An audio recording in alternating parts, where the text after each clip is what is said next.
I suggest that we move on to item 10 now of our agenda. We continue in the report. We're now going to look at artisanal fishing. Our colleague from the left, João Pimenta Lopes, is the rapporteur. He is going to outline his report to us, and then we'll give the floor to the shadows. Madame Lena is also with us online to hear the Commission, the European Commission's input. So I'll give the floor now to Mr. Lopes Pimenta. Chair, dear shadows, colleagues, small-scale fishing, artisanal and coastal fishing is very significant in the context of the EU member states, and allows us to have operative, in terms of the operative conditions, and using fishing gears that are covered in fisheries policies. So 3/4 of the fleet is engaged in these activities, and therefore this is a way of ensuring food security and food sovereignty of many communities, and it also helps to build the socio and economic fabric of the local communities, job creation, and upstream and downstream approaches, and also, of course, protecting local cultures. Now, we've seen a big contribution in terms of GDP, and we need to look at the situation of the fleets and the crews, and we see that there's a lack of labour force throughout. People are not keen to join the sector because it doesn't pay very well, and the conditions are somewhat dangerous. So we need to attract young people to fishing. Now, small-scale and artisanal fishing is perhaps the most sustainable type of fishing, which has a proper management of resources and is also able to produce the greatest GDP input, providing better quality fish, apart from its socio-economic value and the input that it has to really support so many communities that live from fishing. So it's no good to just say we need to do more about small-scale fishing. We need concrete measures to safeguard and promote this and make it more attractive to the younger generations.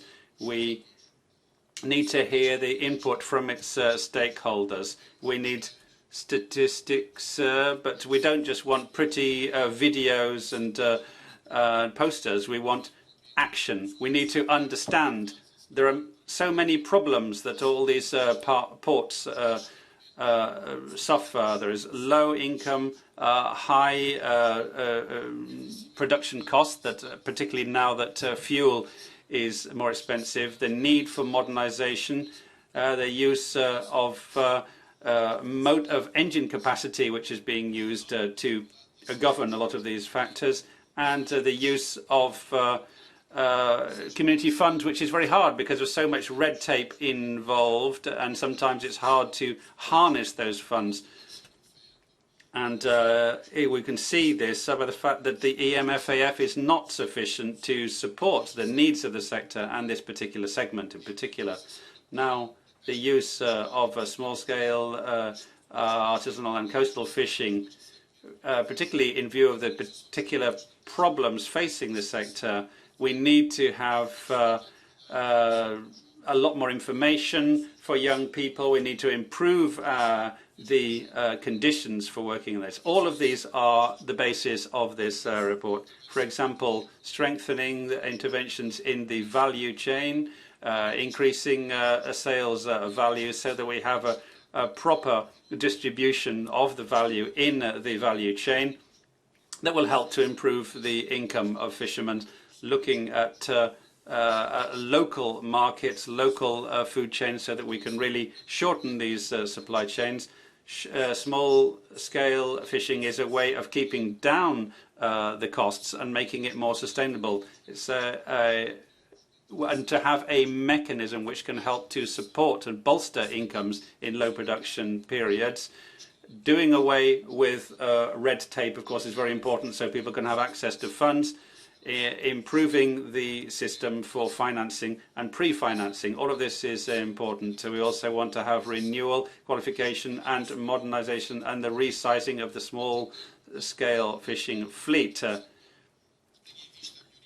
Considering the aging of the fleet and the vessels, and we need all of these things to make this more environmentally sustainable and also to support the fishing communities that live from this activity. We need to have technical and financial resources directed towards research to help to improve and the system by bringing in better and more data. Now, the report that I have presented is just a very incomplete basis. We've got a fairly limited number of characters for this, and as I say, it's very incomplete. We need to bring in the enormous diversity of the small-scale fishing. But I think we need to have this basis so that we can move towards meeting the needs of the sector. Other points of analysis which require greater analysis are operational safety, markets in fishing and aquaculture, particularly as concerns small-scale fishing, and the impact on other fishing or maritime production systems, the role of fishing lines, the support of producers' organizations, fishing in internal inland waters, and of course the outlying regions. But essentially, we need to look at the small-scale fishing within the framework of the common fisheries policy, and the evaluation that were made by the Commission at the end of next year is going to be very important. There is a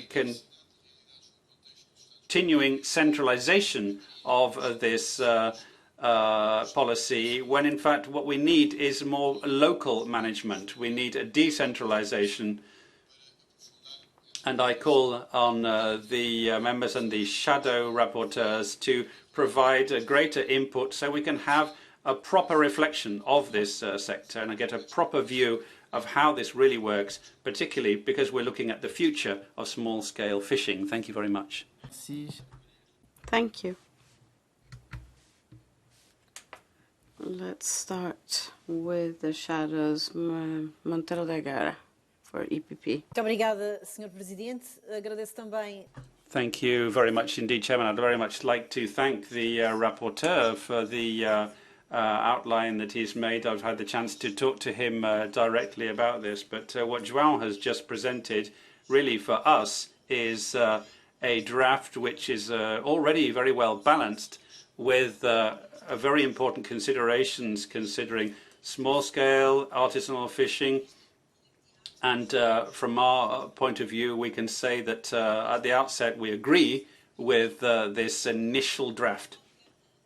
It, as he has said, it focuses on essential elements for sustainability of small-scale fishing, increasing the income, making better use of fish, helping to support the sales channels, and providing the support for small-scale vessels. They're in a very precarious state, and they put the lives of the people working on these vessels at risk. So we think this is a very well-balanced report as it stands. What I think is vital to mention, and this is very much the order of the day, it's not just up to the European Commission, but many of the colleagues in this committee, including the members of this committee, I think, need to understand that from a point of view of environmental sustainability, when we talk about small-scale fishing, this can only be achieved if we have better vessels, better ships, better boats. They have to be more efficient in terms of energy consumption. They need to be less polluting. And we're not talking about increasing the fishing effort. We're talking about optimizing the existing fishing effort. Everybody, I think, is prepared to reduce the number of vessels in favour of having more efficient fishing vessels that can be at sea for longer. So to make the improvement on the docks for landing the catches and unloading the catches. So we're talking about safety for fishermen, we're talking about food safety, we're talking about efficiency, and we want to make this a more attractive activity for young people. And we can only do that by improving these conditions. I'm sorry if you hear me keep talking about vessels. It's much more important to replace and improve the vessels than have them sailing longer but being less efficient. In Madeira, the average age of these fishing vessels is 50 years old. Many of them are not able to put out to sea because the health authorities don't think they're even fit for people to be working on. So this is under threat. If we didn't have this public support to buy new and purchase new vessels, the disappearance of this fleet is only a question of time. So let me round off saying we need a small-scale fishing fleet that needs to have sustainable fishing really put into practice with enormous added value. So we're all going to work hand in hand, as João has said, to really come up with a well-balanced report that really is a mirror, a reflection of the reality on the ground and at sea. So thank you very much for your attention. Merci. Thank you. Pietro Bartolo. Thank you, Chair. First of all, I'd like to thank our colleague Pimenta for the text he has presented. I think it's an excellent base for the work we need to do, and I think it's a very important work given the subject because small artisanal fishing is the biggest sector in the EU in terms of numbers of vessels, but also the human resources. However, the attention to small fisheries isn't enough. It's usually still a sector that's underrepresented, that's got dire structural problems, and it's usually always the underdog, and it's risking its very survival. And this means that we might lose this huge heritage that it carries. What does small-scale fishery mean? We have a regulation in the MFF, of course, but it doesn't really take into account all the idiosyncrasies and the multiple aspects. That we are in a position of weakness because small fishers don't have control on the prices of their catches because they can't collectively bargain for it. So they have margins that are very small when it comes to selling their catch. And then there's always difficulty to having access to where you sell the products and the tools that you can have. Small fisheries are always in competition with all other sectors such as a blue economy and renewables. That renewable energy plants are increasingly in the seas, which cut down on the spaces that the artisanal fisheries have. And then there's the problem of marine pollution and the unfair distribution of the fishery quotas that we've just started to tackle with the initiative report. There is the issue of the fleet becoming older and older. There is no new generation wanting to come in, so there are a lot of difficulties. They're not homogeneous. And then there's the issue of how you co-manage the protected marine areas, how you promote tourism without negative impact on these limited spaces. So there is a lot of work to do.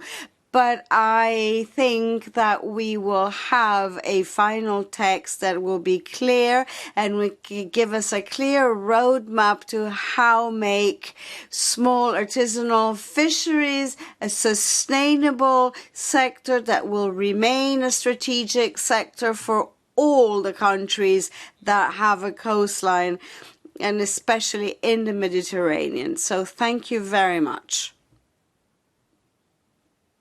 Thank you, dear colleague. Well, I'm going to take again the word as representative of Renew. So first of all, thank you to our colleague Pimenta Lopes for this draft report, which highlights the importance of small fish, the small and artisanal fishing in the fisheries sector. I'm going to highlight a couple of aspects on the common fisheries policies.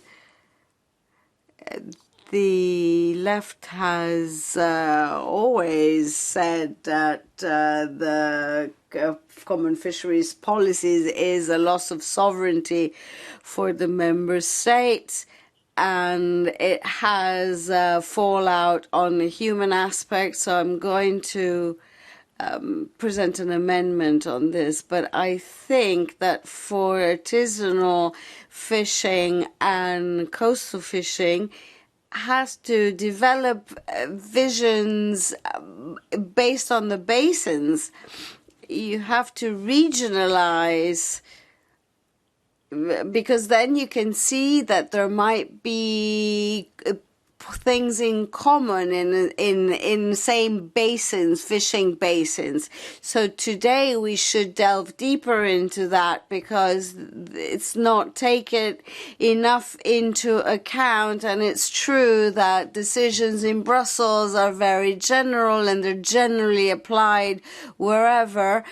And although the coastline is very different, and so we should perhaps do it by basin. On sustainability, we have to, I think that the report says that small coastal fishing can be sustainable. It's true, but sometimes the opposite is true.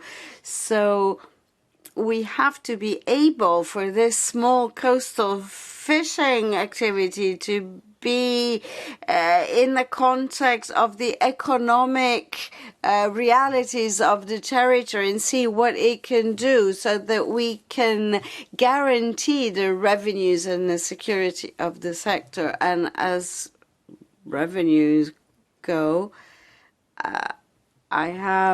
I was vice president of the region, and so I have a first-hand experience of how the fund is used. And we have to have a package of specific funds oriented to these small fishers so that they can have access to the funds, because they're very complicated, they're very complex. And for these small fishers, sometimes it's so difficult to access, to create the dossier.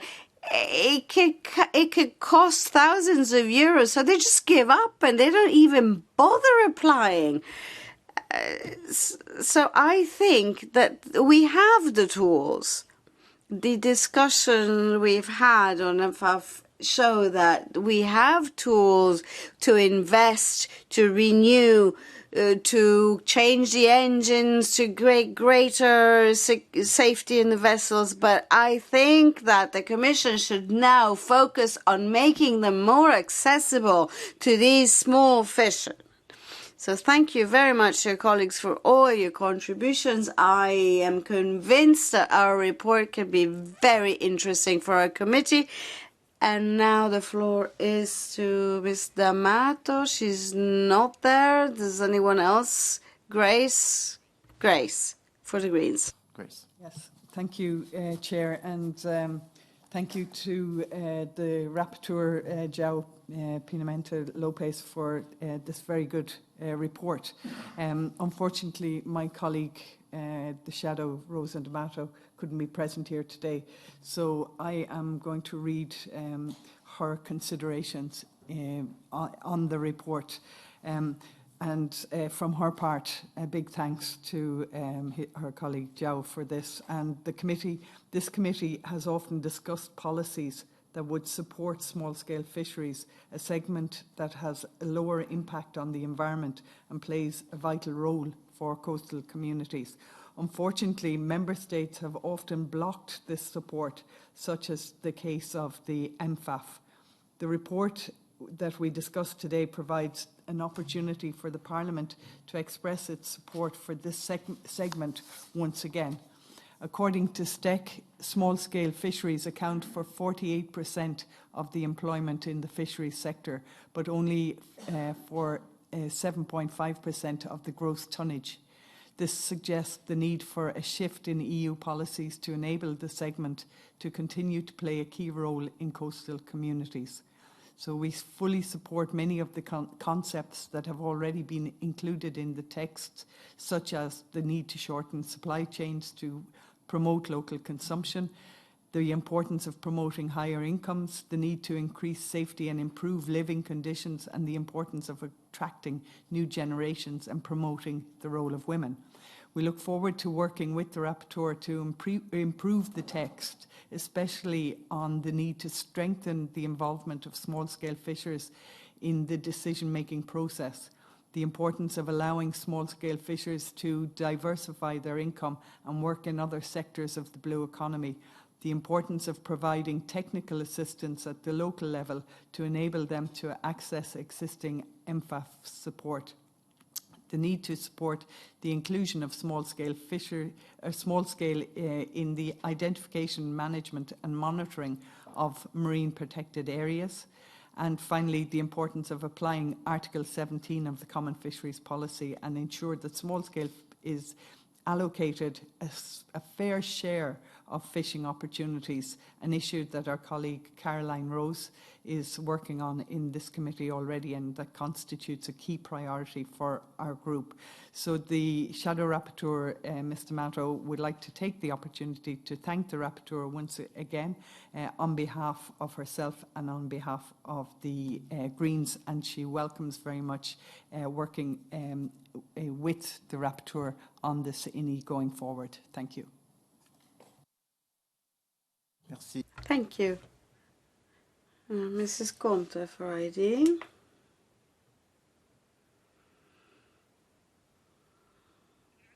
Thank you, Chairman. First of all, I would like to express my compliments to our colleague Pimenta Lopez, who has really well caught the situation of small-scale fisheries and its needs. We have often in our committee talked about the problems of the small-scale fishers, and given the pandemic, the increased fuel prices, etc., we need to really promote and increase the support to guarantee them the good working conditions and enough of a revenue. And so I agree with the proposals in the draft, especially those concern better use of MFAF. So our amendments go towards strengthening the increase of the use of mitigation measures to face the obstacles of small-scale fisheries, the enhancement of the role of women in family-scale concerns, and the bigger involvement of the stakeholders in decision-making processes, and the greater enhancement of the value of local products. And we're open to dialogue to give greater guarantees to coastline fisheries, coastline communities who live off this activity. Mr. Gotic. Poštovani kolege, ako neka gospodarska grana poput malog... Dear colleagues, if a branch of the economy, such as artisanal and coastal fishing, has existed for so many hundreds of years, it means it is sustainable. We may not recall all the elements influencing this sustainability, but practice will. Small artisanal and coastal fishing has for thousands of years produced food and supported life. I think we have to respect this historical aspect. If we have influenced with some other measures the crisis of small fisheries by reducing the space they have, the area they have for fishing, then I support the measures which are proposed to support small fishing, such as subsidizing fuel or providing incentives for young people. But if we supply electronic equipment which is attractive to young people, but in this way we have a negative impact on small fisheries. So we have to find another way to encourage small fishing. I agree that centralization of managing a fishing has led to bad results, and that we have to empower small coastal communities to make their own decisions in this sector. I would also like to add that diversification is very important, that we have to find ways to link up small coastal fishing with other activities in order to maintain the qualities of small coastal fishing, which is very important not just for maritime countries but the entire European Union. Thank you. Merci. Thank you. I now give the floor to Gabriel Mato. Thank you, Chair. I'd also like to speak on behalf of Paco Millan because he's in a tough spot right now, stuck in an airport. Just let me start by thanking the rapporteur, João Pimenta, for this report. We think it is a very accurate depiction of the challenges being faced by the small-scale fisheries in the EU, and it raises a number of interesting points. In our group, we've always said that artisanal fisheries have specific features and specific needs, and they also have a huge social component, and they're important in maintaining traditions and our culture. I think one of the main successes of this Parliament has been in ensuring in the new MFAF that there is support for small-scale coastal fisheries. So our members already have the opportunity to include in the program those particular needs of this type of fishery. Now, we don't want to have competition between small-scale and large-scale commercial fisheries. We think they can complement each other, and we need to defend both, really. There's another point, I think, here. When it comes to reforming the fisheries controls, and this is a point made by Paco Millan as well, that reform is sometimes seen in negative light by small-scale coastal fisheries. They think that they don't take into account their vessels and their needs, which often fish just in inland waters or along the coasts. And there's no clear benefits in terms of controls. Now, Paco's also always said that you need to have geolocation, GPS, vessel monitoring, electronic data transfer, and that you need to have a specific framework developed for the small-scale fisheries. So we need to consider that they're different, they're unique, and we really need to build on existing practices which already work and are already controlled. There's a couple of other absolutely essential points which I must raise now. First, we need to ensure recognition of the fisheries cooperatives and associations and ensure that there's support of some sort for these fishermen's cooperatives as producer organizations along the lines of the support that's provided for other forms of producer organizations. We think that's important. And second, this idea of a new tax on fuel within the framework of the taxation directive reform, we think if it were to be adopted, it would be very negative on the sector. It would result in a competitive disadvantage vis-a-vis other regions which do not have such fuel taxes, and this would particularly affect small-scale fisheries. So we think we need to make a particular effort in order to support this fleet. Thank you. Merci. Thank you.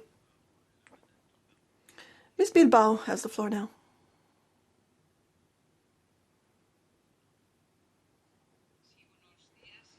Yes, hello. Thank you, Chair. And my thanks as well to the rapporteur for this report. I have a few comments of my own. First, the very title talks about the situation of small-scale fisheries in the EU and future prospects. I would like us to keep consistency in the text with what it says in the title, because it automatically switches this reference from small-scale artisanal fisheries to small-scale fisheries. And this is a point that I've made on other occasions. In the Basque Country, we have a fleet that does not fit in with the criteria that we've defined for instance, a vessel size in order to count as small-scale fishery. And yet they fish, and have always fished, in line with artisanal fisheries practices. So we don't think that they should be left out. They are fisheries, they are vessels that are very sustainable. They, for instance, will catch the tuna one by one individually, like in the old days. So in line with the way the text is currently written, they'd be left out. So we need to ensure consistency there. And a second point. We think that artisanal vessels that ply coastal waters in small-scale fisheries should continue to benefit from support for fuel supply.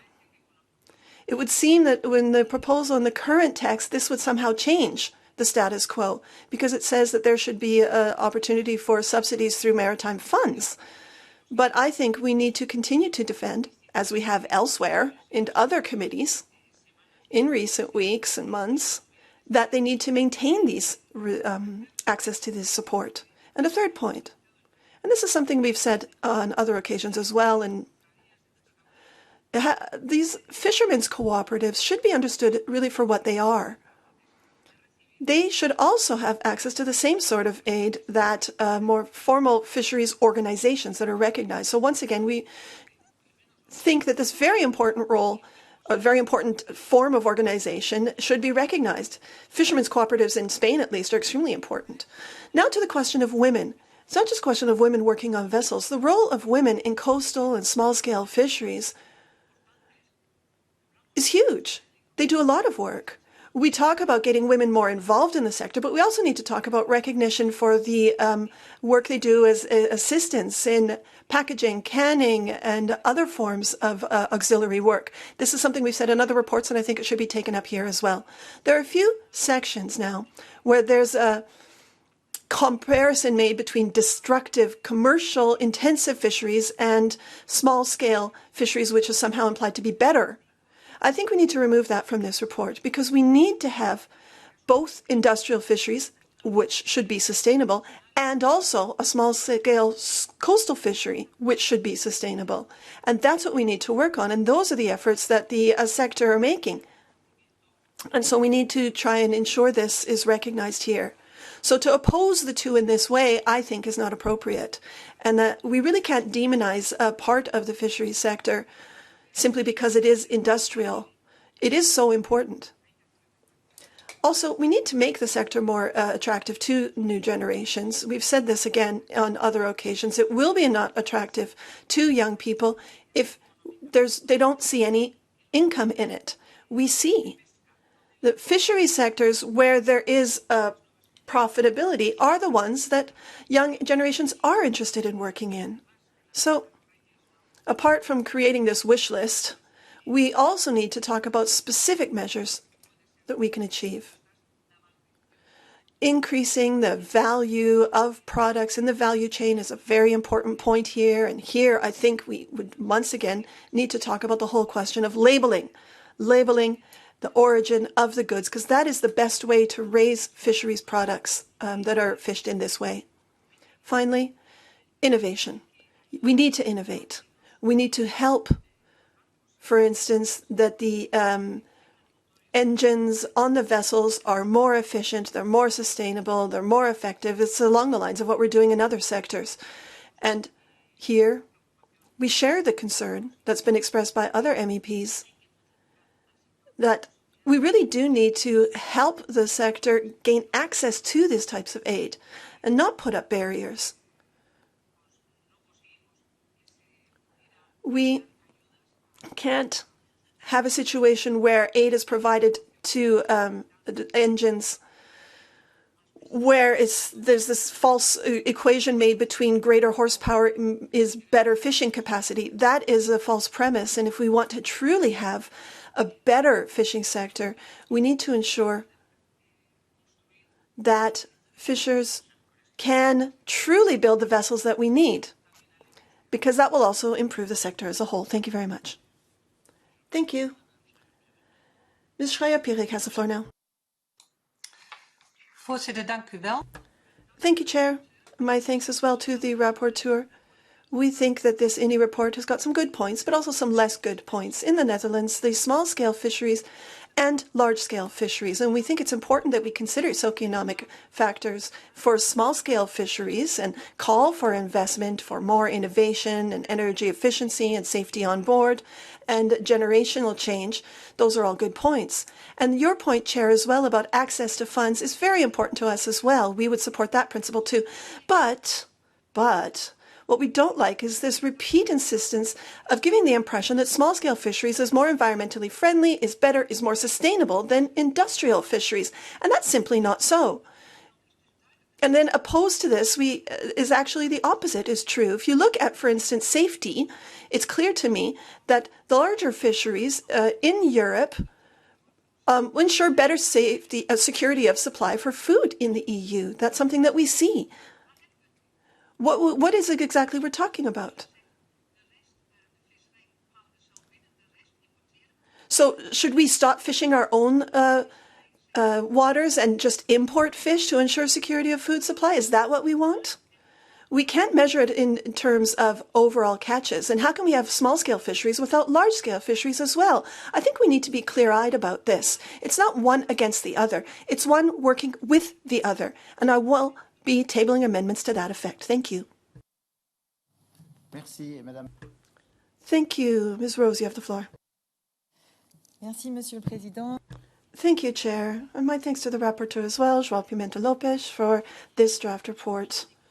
I would like to echo the comments made by Grace on behalf of Rosa D'Amato. It is important to remember the central role of small-scale artisanal fisheries to help our European people and to help our coastal and local communities, both on land and at sea. As the rapporteur said, there are problems that are faced, for instance, aging fishers, lack of generational change. This is something we've discussed in other reports. And given this situation, there are a number of public policies that need to be applied. Small-scale artisanal fisheries need to be distinguished by greater sustainability, and fishers who want to adopt fishing techniques which are less of an impact on ecosystems should be encouraged to do so through, for instance, increased allocation of fishing opportunities. In terms of sustainability, small-scale fisheries are not threatened by they're threatened by overfisheries and by poor fishery stocks management, by industrial fisheries, and by this laissez-faire approach by member states vis-à-vis quotas for a small number of fleets. This whole question of the short sales channels, that's very important for fishers. Direct sales from vessels or indirect markets, and that would have an effect on markets. This isn't a new story. We see this appearance of direct sales platforms. In France, for instance, there's Poskai, which is a new platform. Consumers today are willing to spend more in order to eat better fish and support sustainable fisheries. And this will also ensure that fishermen will have a more stable, higher income. Now, I think that we need to put down this idea that fewer controls on fishers will help them. At one point, I think I heard some say that electronic systems, monitoring systems, would be too complex for small-scale fishers. But if you look at Brexit, for instance, today, small-scale fishers are the ones really are the first to fall victim to Brexit.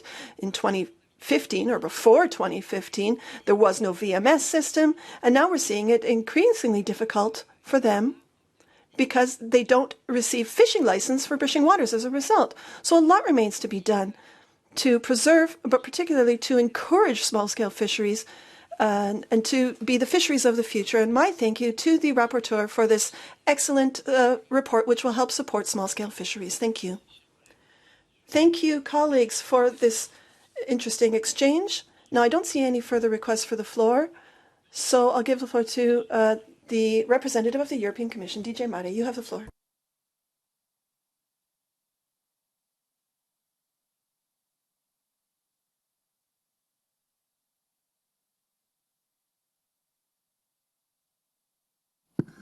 Mrs. Anderson, can you press the speak button, please? Okay. Thank you very much. Thank you. I hope that you hear me now. Thank you, Chair, and thank you to Mr. Limpento-Lopez for his draft report, which underlines indeed the importance of the small-scale fisheries in the European Union, which, as we know, represent around 80% of the fishing fleet in number of vessels, and also around 50% of the employment. We also know that the small-scale fisheries, moreover, shape the life of the coastal communities. This is a very important report for us as well, and I would like just to make 2 points. First of all, that the final report will provide very useful inputs for us for the preparation of the 2022 report on the functioning of the common fisheries policy. It points to the need to strengthen the social dimension of the CFP, and this is definitely a concern when it comes to small-scale fisheries, for whom the possibility to continue make a living out of fisheries activities safely and working conditions are among the main concerns. And I would like just to reassure everyone that this is something that we are looking very carefully into in the European Commission. As you know as well, the regulation takes on board the specificities of small-scale coastal fisheries. For example, member states may grant preferential access to the small-scale fleet in the 12 nautical miles coastal band, and we have proposed an extension of this regime. The small-scale fleet is also exempted from a number of obligations that apply to larger vessels. That's the first point concerning the CFP and the CFP report. I also would like to say a few words about the MFAF programming indeed. The new regulation, which was adopted in July, maintained a specific focus on the needs of small-scale coastal fisheries.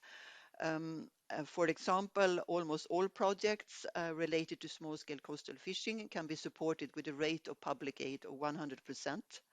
And member states must take into account the specific need of small-scale coastal fishing in their MFAF programming and describe the actions required for their development. And member states must also strive to improve simplified procedure for small-scale coastal fishing businesses applying for MFAF support. And here again, we are very much in DG Mare now, very much involved in the first negotiations on the new generation of programs together with the member states. And we are giving a huge priority also to make sure that the next generation of programs will take into account the needs of the small-scale coastal fisheries and make the best use of the instruments available that we have now under the new MFAF. I also would like to underline the role of small-scale fisheries in the transition to more sustainable fisheries practices. This means that in our efforts now, when we are working on the upcoming action plan to conserve fisheries resources and protect marine systems, it's also very important to think about what can be done when it comes to selectivity of the gears, etc., also for small-scale fisheries. We also have the revision of the control regulation, which also aims to improve the availability, reliability and completeness of the fisheries data, including of the small-scale fisheries. And also here, MFAF can indeed support and accompany small-scale fisheries in this very important transition. Thank you very much. Thank you, Ms. Anderson. Mr. Pimenta-Lopez, we look forward to you wrapping up this discussion on small-scale fisheries with your concluding remarks.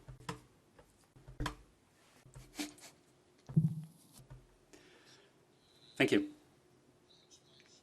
Well, let me first of all thank everybody for all of your input that you've put forward, not only by the shadow rapporteurs, but by the other colleagues who've spoken.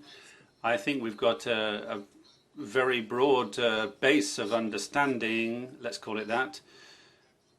And I think that we are in a position to be able to find a point of agreement after, of course, the tabling of all the amendments, so that we can safeguard small-scale fishing. Let me just point to a couple of issues that have been raised, a couple of questions.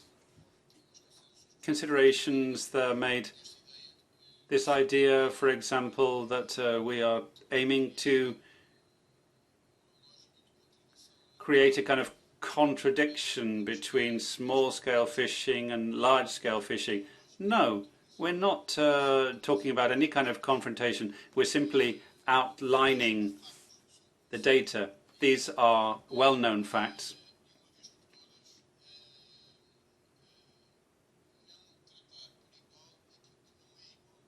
Basically, we're saying don't treat things that are different in the same way. It's quite clear in the report. Small-scale fishing covers 76% of active vessels, 8% of gross tonnage. That's only 5% of total landings within the EU. Now, if we take into account that landings just in EU member states, we're talking about around 6% of small-scale fishing. There's 76% of active vessels, vis-à-vis 24% of fishing catches on a large scale, so industrial fishing. Now, of course, I agree with some of the considerations that have been made here, that sometimes simple restriction of small-scale fishing below 12 meters does create certain situations. But even if we adjust the characterization of what exactly small-scale fishing is, so that they can cover certain segments above 12 meters, so that they can still be considered to be small-scale fishing and be brought into artisanal fishing concept, the disproportion between the landings of small-scale fishing and those of large-scale fishing is quite plain to see. We talk so much about sustainability of fishing, the need to protect resources, to double. If we double resources, it's inevitable to make a distinction between the impacts from one type of fishing and the impacts of another kind of fishing. I think it's also quite clear that there is a totally disproportionate support provided to the small-scale fishing and large-scale fishing. We held a meeting with DG Mare on this matter, and we're very grateful for the elements that have been sent in by them and the input. It's very easy to underline basically what was said in the previous fund. 38% of support went to small-scale fishing vessels, but in terms of the funds and the interrelation between the funds, only 25% of support from the previous funds went to small-scale fishing, when in fact it is the majority of the segment. And it's also the segment that has the least financial capacity to be able to meet its needs. So we think it's plain to see, and I'll end on this point, that we need to bet on this segment for its future, not only because of its cultural, socio-economic dimensions, the transformation of the situation of many communities. Many cities in the coastal regions of the EU wouldn't be what they are without the input of fishing, particularly small-scale fishing.